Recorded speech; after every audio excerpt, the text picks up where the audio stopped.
여러분, 만약에 우리가 학교에서 배운 역사가 전부 거짓이라면 어떠실 것 같으세요? 여기 고려는 한반도가 아니라 중국 대륙을 지배했던 거대한 제국이었다고 주장하는 한 블로그 글이 있습니다. 우리가 알던 상식과는 완전히 다른 이야기인데요. 과연 어떤 근거를 가지고 있는지 지금부터 한번 자세히 들여다보겠습니다. 자, 그럼 바로 본론으로 들어가서 우리가 배운 고려의 영토, 정말 한반도가 맞을까요?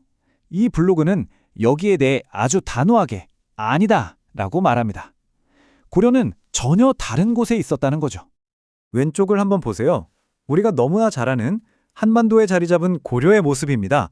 그런데 오른쪽을 보면 얘기가 완전히 달라집니다.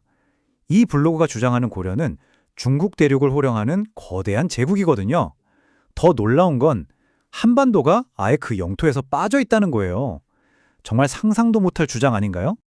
아니, 이렇게 엄청난 주장을 하려면 당연히 근거가 있어야겠죠?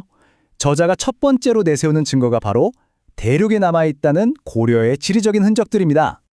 본문에 나온 주장을 한번 그대로 볼게요. 고려는 동서남북으로 6,000리에 달하는 대제국이었고 심지어 수도는 개성이 아니라 중국 하남성의 복양이었다는 겁니다. 이게 무슨 말이냐면 우리가 알던 고려는 반도 국가가 아니라 그냥 대륙제국이었다 이겁니다. 아니, 그럼 이 주장을 어떻게 증명하겠다는 걸까요? 핵심 논리가 바로 이거예요. 지명 재배치. 그러니까 우리가 역사책에서 수없이 봤던 그 익숙한 이름들이요. 사실은 한반도가 아니라 중국 대륙에 있었다는 거죠. 예를 들면 이런 겁니다. 몽골하고 그토록 치열하게 싸웠던 강화도 있죠? 그리고 이성계가 위화도 회군을 했던 바로 그 위화도. 심지어 지금의 제주도, 옛날 탐나국까지도요. 전부 다 중국 대륙 어딘가에 있었다는 거예요. 조선을 건국한 이성계의 고향도 물론이고요. 가장 구체적인 예시 중 하나가 바로 이성계의 고향인데요. 저자는 이성계의 고향인 화령이 지금의 함경도가 아니라 놀랍게도 내몽골에 있는 화림이라는 곳이라고 딱 집어서 말합니다. 이라면 역사의 무대 자체가 완전히 뒤바뀌는 거죠. 이런 식으로 저자가 중국 대륙에서 찾아냈다고 주장하는 고려시대 지명이 한두 개가 아닙니다. 무려 155개예요. 155개. 이건 단순히 해석이 좀 다르다 이런 수준이 아니라 아예 고려의 지도를 통째로 새로 그리겠다는 시도인 겁니다. 그럼 대체 뭘 근거로 이런 주장을 하는 걸까요? 저자는 송사나 요사 같은 중국 역사서를 포함해서 300개가 넘는 사료를 교차 검증했다고 하는데요. 여기서 좀 아이러니한 점이 있죠. 우리의 진짜 역사를 찾기 위해서 역설적으로 중국의 공식 역사 기록에 기대고 있다는 점입니다. 자, 만약에 이 주장이 조금이라도 사실이라면 정말 큰 질문이 하나 생깁니다. 도대체 누가, 왜 우리의 진짜 역사를 이렇게 감쪽같이 숨겨버린 걸까요? 저자가 지목하는 그 역사 왜곡의 배후를 한번 따라가 보겠습니다. 그러게요. 중국 역사책에 그런 증거가 다 남아있다면 왜 우리는 지금껏 까맣게 모르고 고려가 한반도에 있었다고만 철석같이 믿어온 걸까요? 이 질문에 대해서 저자는 아주 단호하게 대답합니다. 우리가 지금 배우는 역사는 진짜가 아니다.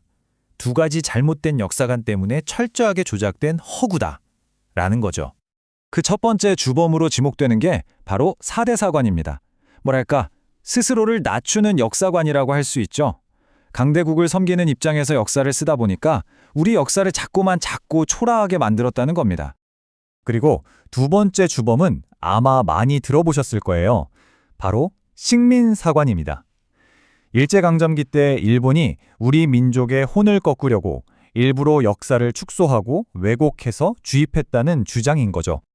저자는 이 모든 역사 왜곡이 딱 고착화된 결정적인 순간이 있었다고 말합니다. 바로 1925년에 만들어진 조선사 편수회인데요. 여기서부터 우리의 자랑스러운 대륙 역사가 이 작은 반도 역사로 쪼그라들었다는 겁니다. 자, 그럼 대체 이 블로그 저자가 하고 싶은 말은 뭘까요? 왜 이런 주장을 하는 걸까요? 마지막으로 이 글이 진짜 하고 싶은 이야기, 바로 역사 광복에 대한 주장을 살펴보겠습니다. 이 문장 하나가 이 글의 핵심을 다 보여주는 것 같아요. 조상이 살던 강역을 빼앗겼다고 해도 역사를 빼앗겨서는 안 된다. 땅은 잃었을지언정 그 기억, 역사만큼은 절대 잃을 수 없다는 아주 강한 의지가 느껴지죠. 그래서 저자가 내세우는 비전이 바로 역사광복입니다. 이름 그대로 역사의 해방을 뜻하는데요. 왜곡된 역사를 바로잡아서 한국의 진짜 영광스러웠던 과거를 되찾아야 한다는 하나의 미션 같은 거죠.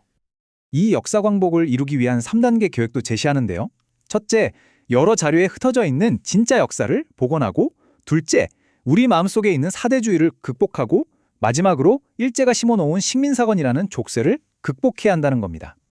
그럼 이 역사 광복을 해서 뭘 하자는 걸까요? 그냥 와, 우리 대단했다 하고 끝나는 게 아닙니다.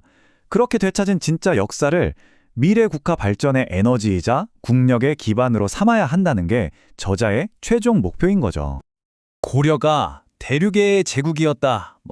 오늘날 우리가 배우는 역사와는 정말 하늘과 땅 차이인 주장입니다. 이처럼 역사는 때로 우리가 철석같이 믿던 것과는 전혀 다른 모습을 보여주기도 하는데요. 마지막으로 여러분께 이런 질문을 하나 던지면서 마무리하고 싶습니다.